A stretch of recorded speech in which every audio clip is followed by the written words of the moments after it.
We have Keith Morris, my friends, a Black Flag off, and Midget Handjob, yes, but most importantly, Circle Jerks. Can you hear me? Yes, I can actually. Okay. Yeah, yes. Do you need to see me? Okay, it's always a pleasure. There's that handsome gentleman. Welcome to the Roosta Show, Keith. Pleasure to have you. Well, thank you for having me. Yeah, definitely, man. Yeah, I always have a home here. You are an amazing character, man. You just a ball of energy. What gives you this drive, this motivation, this zealousness for amazing punk rock? I mean, Got to keep up with the kids. Okay, yeah. The hurdle that we face, people ask us, why are you still doing it? In answer to that, we've been playing quite a few sold out shows, which means that the promoters want us to come back. They want us in their venue, like they want all of the people that come to see us in their venues. Yes. So that on an economic level, it works for everybody. The scenario that we have going, we at one point hit a wall where we played a handful of shows down in Florida, and we normally do really, really well in Florida. Okay. And the shows, that for whatever reason it was, there could be several dozen reasons for the shows being extremely underattended. We just, like I said, hit a wall, and it was time to like take a few steps back and say, hey, what's going on here? Like, gotcha. to the point where I personally did not want to do it anymore. Oh, wow. Yeah. We'd started to work on a new album, and that it couldn't have gone further south than where it went. And are we talking about Circle Jerks or yes, Off? we are. And okay. that is how Off became a band. Okay. So anyways, what's been happening, we hit this extremely low point, and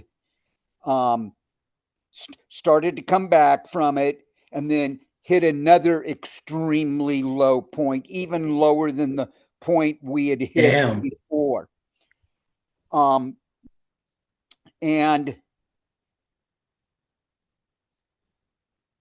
we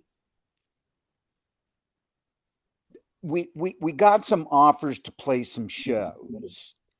Okay. And if you notice, if you're paying attention, there are a lot of festival shows. Yes. And the festivals pay very well. It allows us to pay our rent. It allows us to put gas in our cars. It allows us to go to the supermarket and purchase food to eat, and all of our utilities, all of that fun stuff. What's been happening over the course of about the last, I want to say, 4 years, there's a resurgence of the popularity of our music. Yeah. And um, just recently on one of our recent runs, our guy Xander has a couple of solo albums that No. he's selling. And what he will do is after we get through playing, he'll dry off, he'll have something to drink, maybe, eat a slice of pizza or eat some Thai food or whatever he eats. And then he will go out to the merch table and he will stand there, he will shake hands, he will have his photo taken with whoever wants to get their photo taken with him, trying to sell his solo records. Wow, that's awesome. Over the course of about the last year, he's been doing this on a regular basis. One of the things he will do is he will ask the people that are conversing with him at the merch table, Hmm. why are you here? It's not like, well, who did you come to see? Did you come to see the Descendants, or did you come to see Negative Approach, or did you come to see Yeah. Municipal Waste, or whoever we're playing with? Yeah. Yeah. And So, they the answer is always, we're here because we want to see real music. We want to hear real music. We want yeah. to like feel the Okay. energy. Yeah. I Yeah. get you. Yeah. That's awesome. That is awesome.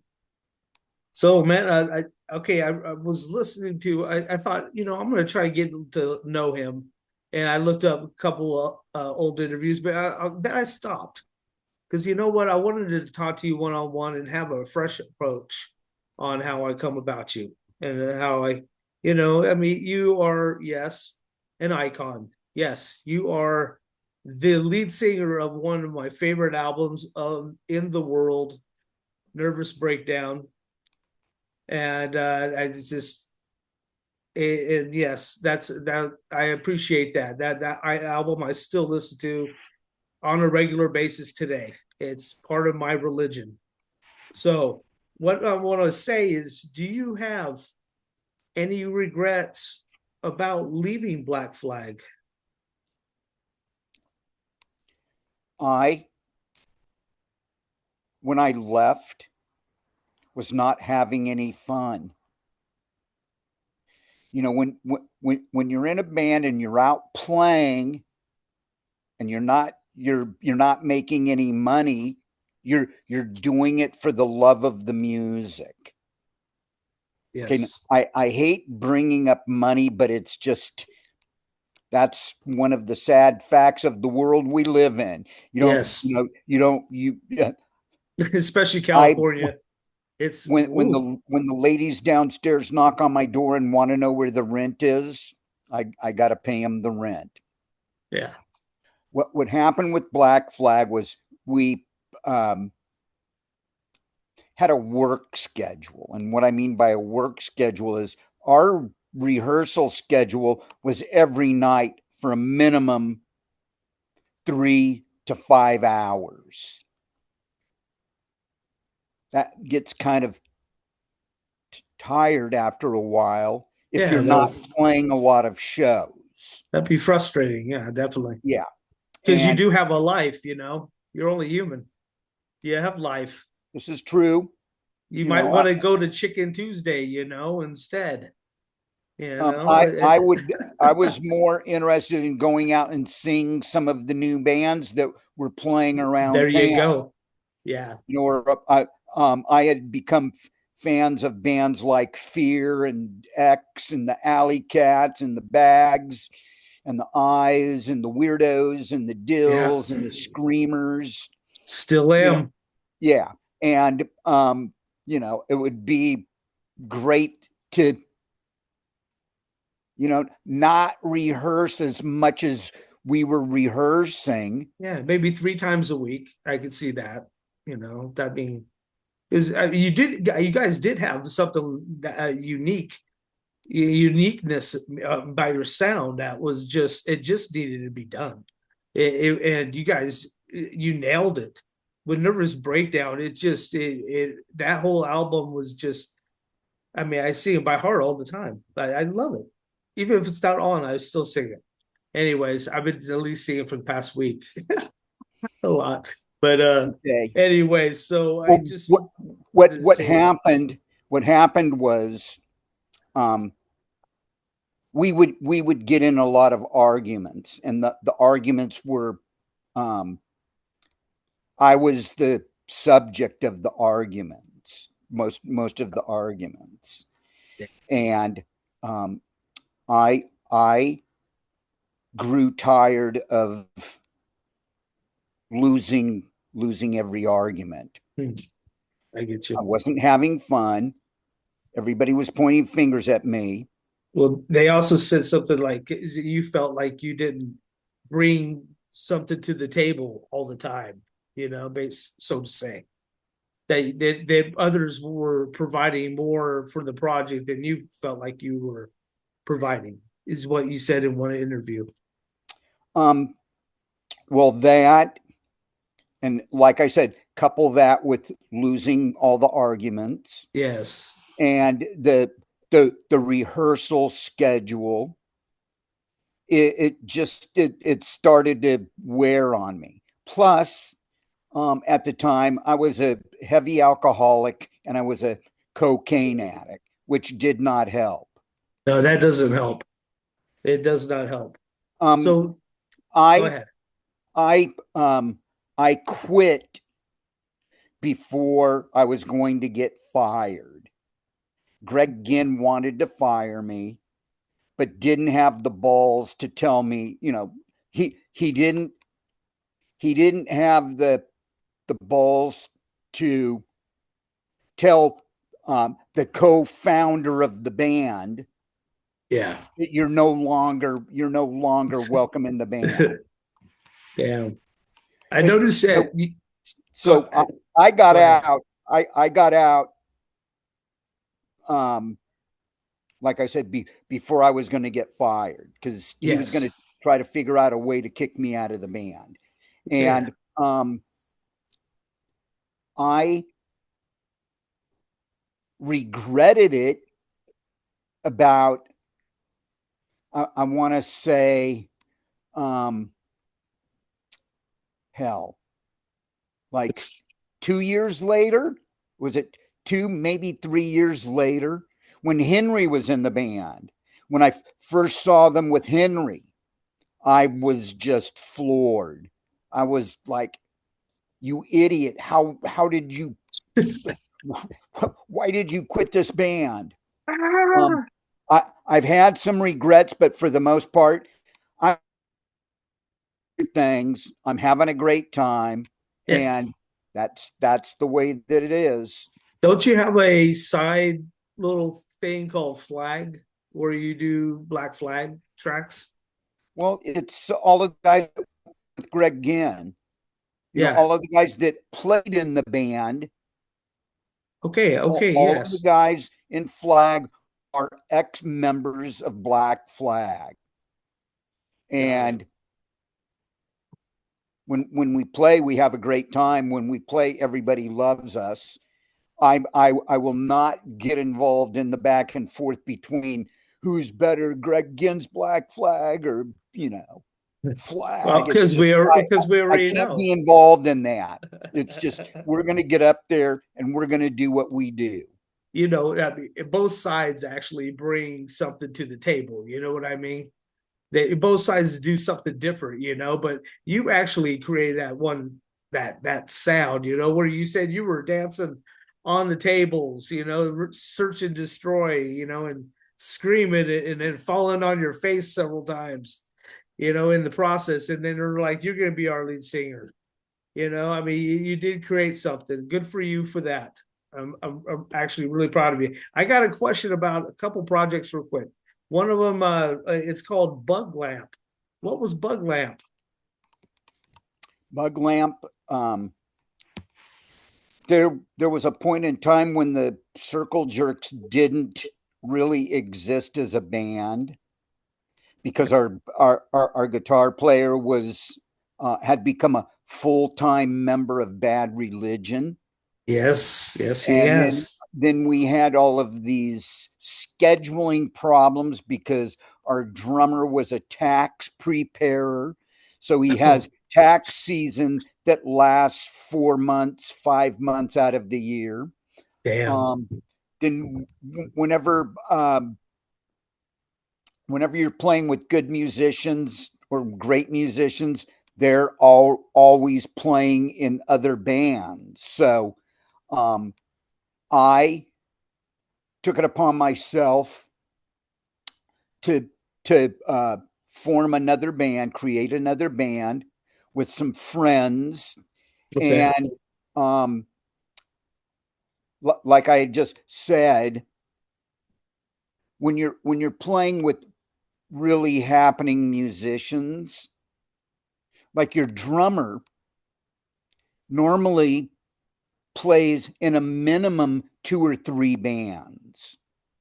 Your drummer might be Yeah, it's great enough true. where he's actually um, getting paid to do recording sessions. Like Wow. our Yeah. current drummer, Joey C., he plays in the Bronx. He plays with Zach Wild. Hmm. Um, he occasionally gets the call from the Hives to play with the Hives. Okay. Yes. So he keeps busy. He also has 4 kids and a wife and a house payment and a Yeah. couple of It's like cars. So it's like he's got to continually be working no on some. duh. Yeah, That's yeah. one thing. That's one thing I'm always thinking about you. I mean, you're always doing something. You're just, oh, I'm on tour right now with the Alpha. I'm on tour with. It's like I want, it's like you're always on tour. You're always playing. You're so active. It's awesome. That's a good trait to have actually, and it seems like you have a true love for the scene, which is awesome because you have well not only help create it, but you're continuing it, and that's what this even this show's about. We're just trying to keep this music alive, and the things that make us proud, being punk and all the I don't know, you know what I mean. I'm gonna shut up now. Okay, I want to talk about Midget Handjob. Who is Midget? What was Midget Handjob about? Well, These are two projects I never even knew okay. about. Well, I'm not through with Bug Lamp. Okay. Bug Lamp was a band that I had that I believe um, lasted maybe 2 years, 2.5 years, maybe 3 years. Hmm. And that was my opportunity to become a rock and roll superstar.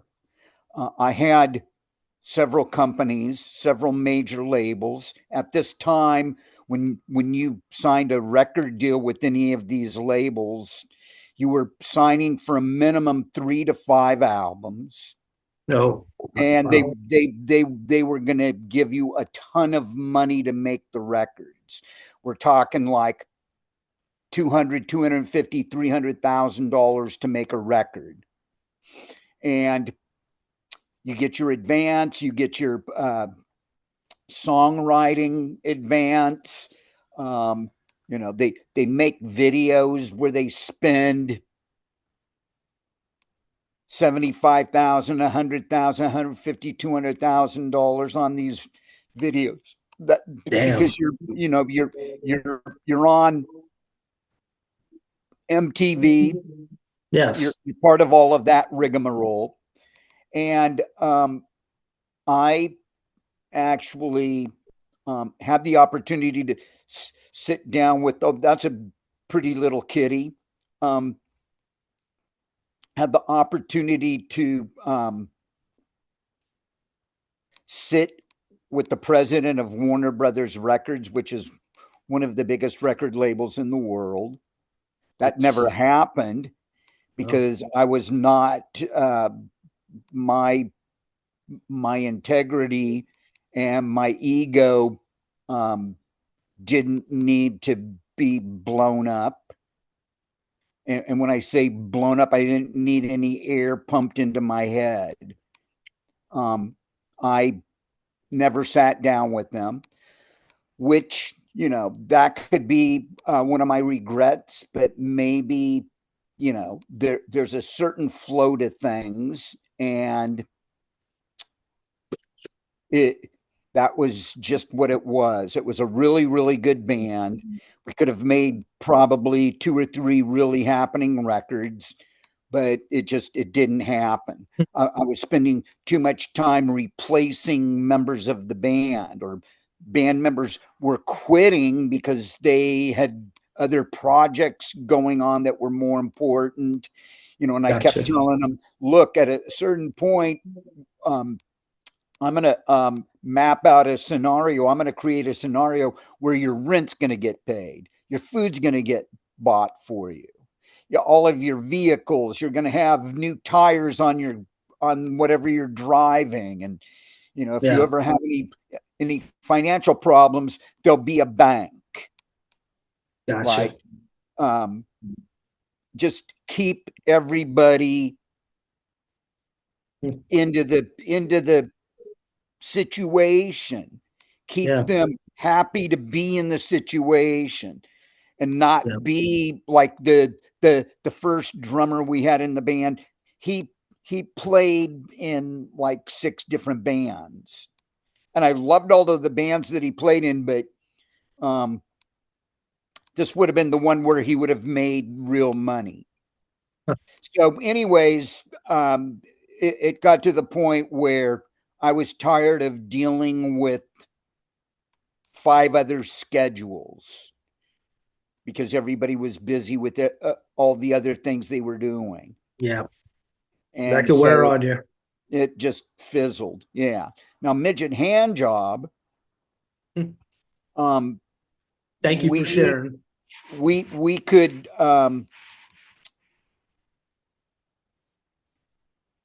maybe blame Brett Gurwitz from Epitaph Records Okay. for extending the life of Midget Handjob and making us more of a household name. Um, I worked in a restaurant, and all of the people that worked in the restaurant were musicians and Hmm. vocalists, and people in literary world. And um, we had a Sunday afternoon, end of the month talent show at the restaurant. We'd stop serving food. It was just time for everybody to drink beer and get drunk. And one of the our cook, Jean Lebert, played saxophone. So he brought his saxophone and he just started playing. He just started playing jazz. Okay. And the owner of Sounds the good. restaurant's boyfriend was there, and he walked out front, and it had been windy for the couple of days before when we did our thing. He walked out and he picked up a big palm tree branch. And so he came back into the restaurant while Jean Lebert was playing saxophone. He took this palm leaf and just brushed it across the floor like creating he was creating a rhythmic pattern. Huh. And um, I just happened to have a notebook of some stuff that I'd been writing, some lyrics that I'd been writing. Yeah. And I opened the notebook and I just started speaking over what they were doing. Hmm. And um, one of the guys who was our prep and dishwasher started tapping a fork and a spoon on an empty glass. So that was how Midget Handjob was created. Oh, And hell yeah. we would eventually have two That's so drummers funny. who didn't play drums in the band. Like they would set up a drum kit, but not like your typical kick, snare, hi-hat, all the cymbals. Yeah. Um, all of the drums were spread out. So it was kind of like if you wanted to get up and find it, if you could find a drumstick, because sometimes they just spill drumsticks on the floor, and tap on the floor to make rhythmic sounds. Yeah, yeah, Um, yeah. I know exactly. That's we would awesome. have this It's like folk situation. music. It was closer to world beat. I'm not a big fan of Okay. world beat, but it could get like that. It could I get gotcha. very drum circle like. And I mean, we had situations where we had like 30 people, with tambourines and maracas and drumsticks on the floor or pots and pans, because what we would do when we played, we would bring like a plastic tub Yep. with all this miscellaneous noise making stuff, stuff that somebody was like their toaster was broke, so now all of a sudden there's a toaster there that somebody's tapping on. Oh, that's so funny. There Yeah, was a spot in Venice that I used to like go hang out in Venice at times, and that they would beat on drums. There'd be a whole group of people, 50 or right. more people, just banging drums and stuff like that, right there by the shore. I love that. Yeah, it was Well, awesome. I that's know what you world mean. beat. That's Yeah, world beat. that's awesome. That's Yeah, good stuff. but So, we had a couple of saxophone players. We had a couple oh, of guitar players.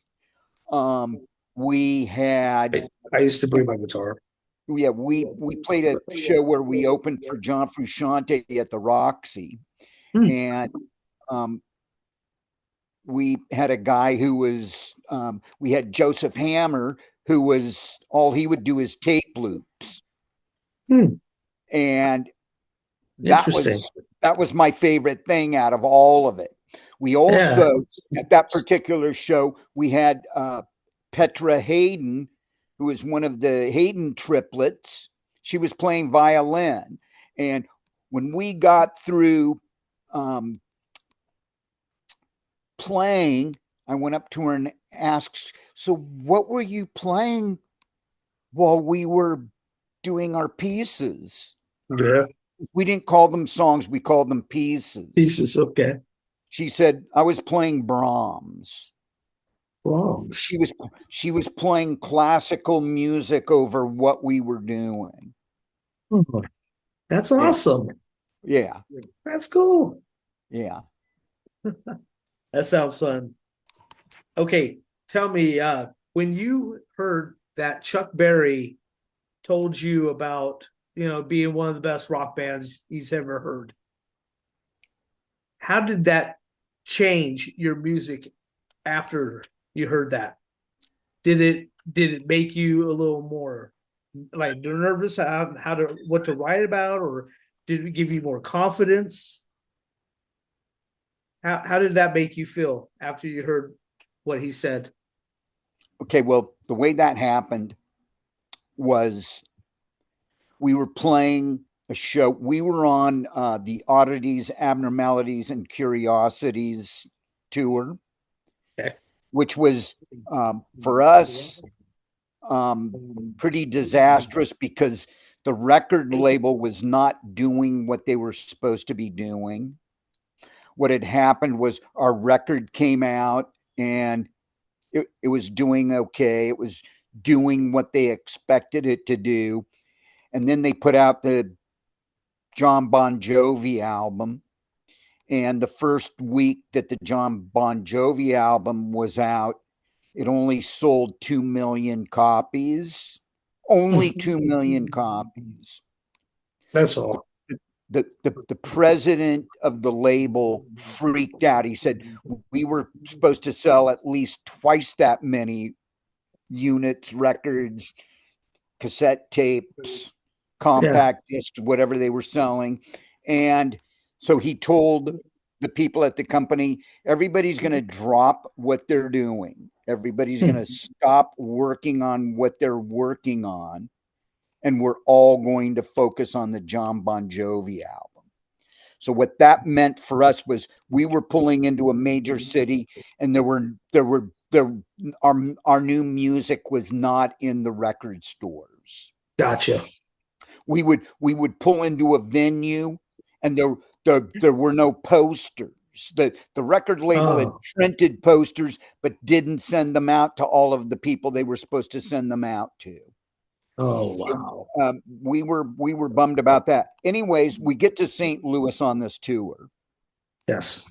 and we're playing, and one of the guys that works with us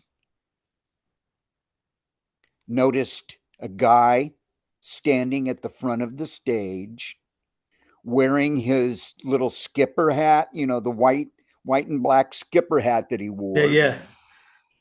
and recognized who it was.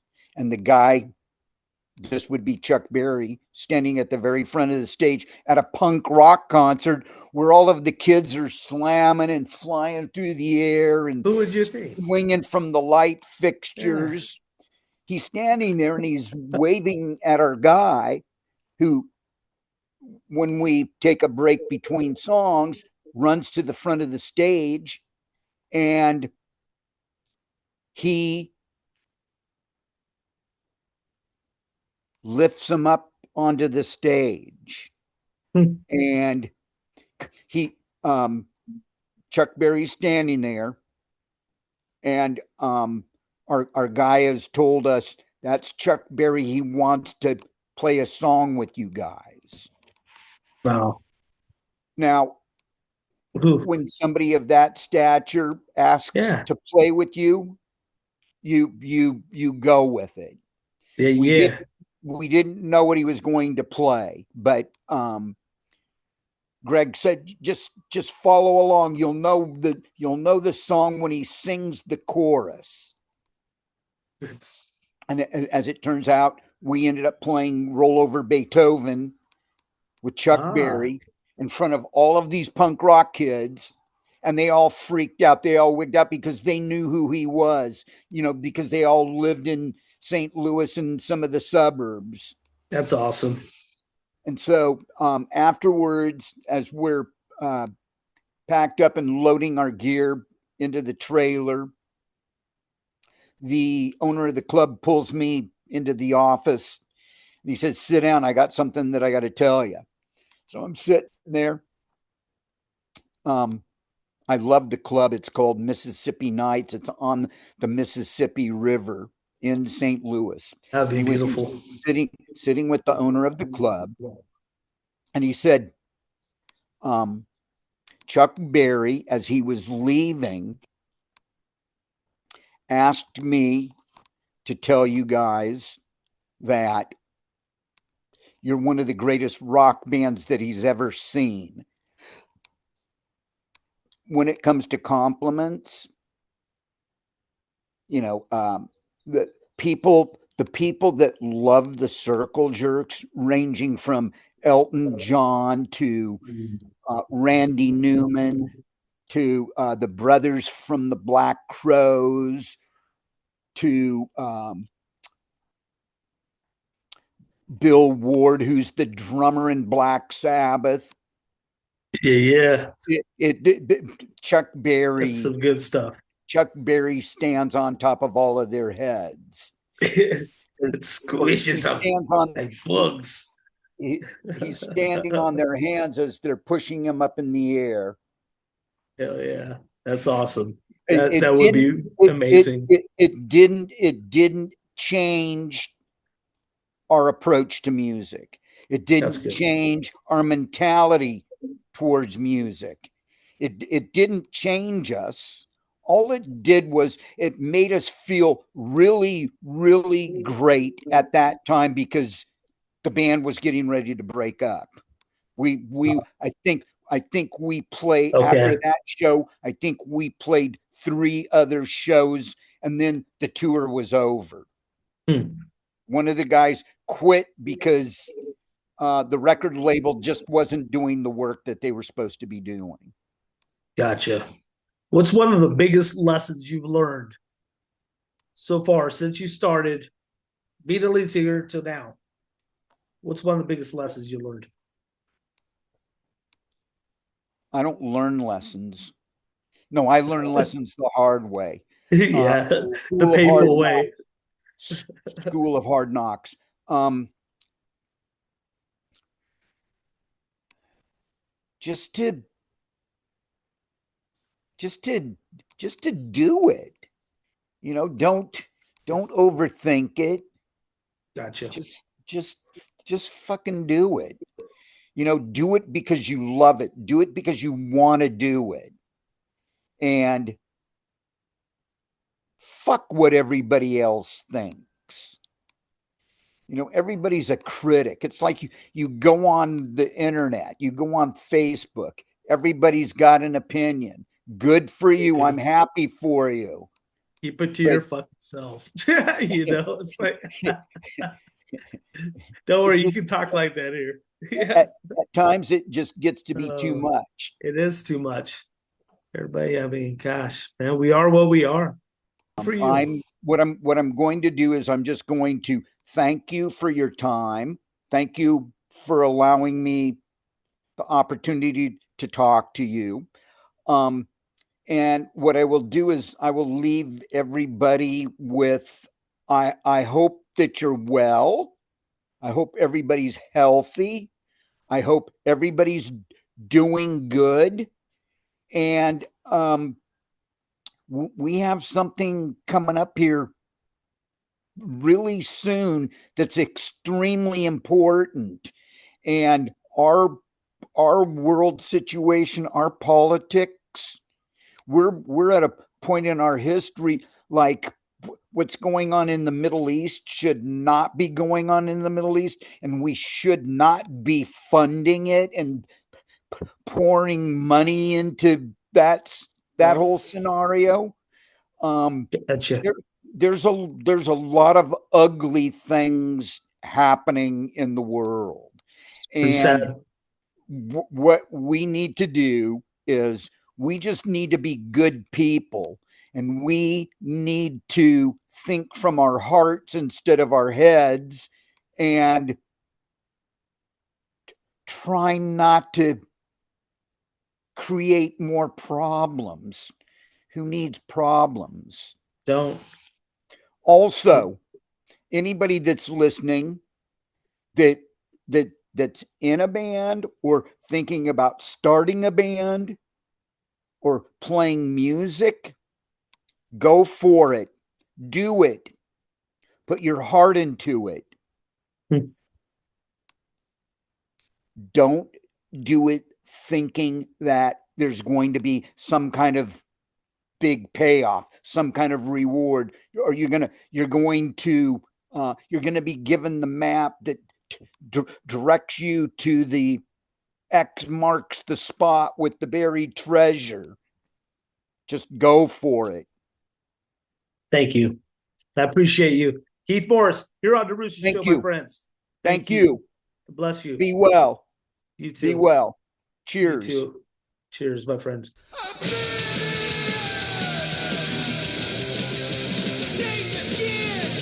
Duck and cover!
see the world being